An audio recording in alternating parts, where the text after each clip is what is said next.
Hello, I'm Carolina. I'm in the 10th grade and I will be starting from chapter 8 of Mark. Jesus feeds the 4,000. During those days, another large crowd gathered. Since they had nothing to eat, Jesus called his disciples to him and said, "I have compassion for these people. They have already been with me 3 days and have nothing to eat.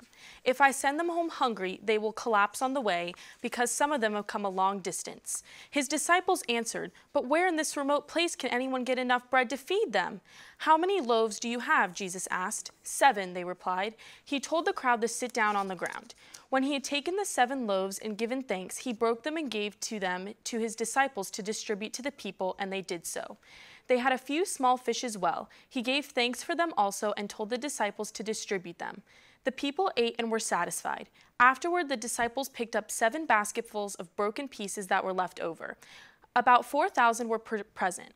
After he sent them away, he got into the boat with his disciples and went to the region of Dalmanutha.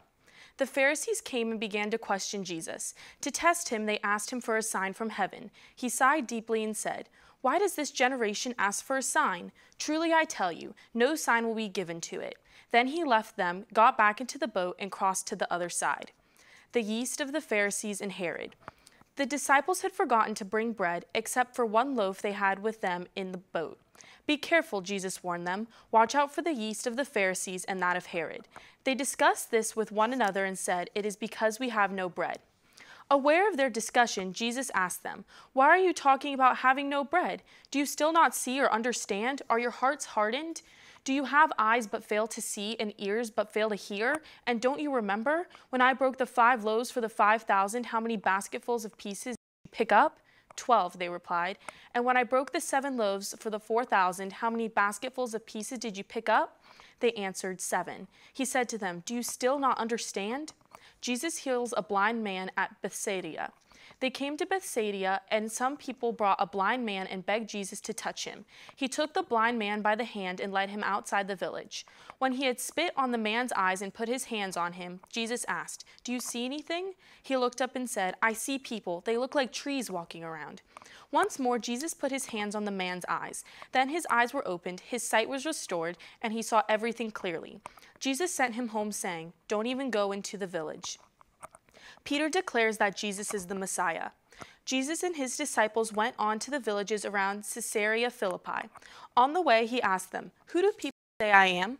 They replied, "Some say John the Baptist, others say Elijah, and still others one of the prophets." "But what about you?" he asked. "What do you say I am?" Peter answered, "You are the Messiah." Jesus warned them not to tell anyone about him.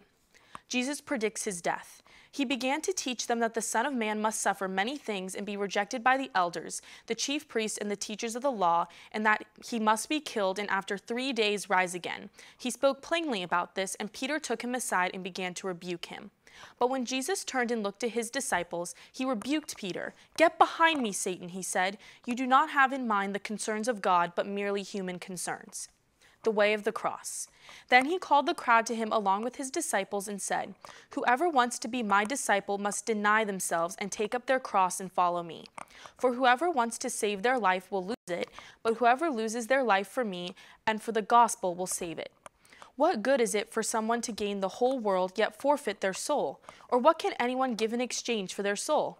If anyone is ashamed of me and my words in this adulterous and sinful generation, the Son of Man will be ashamed of them when he comes in his Father's glory with the holy angels."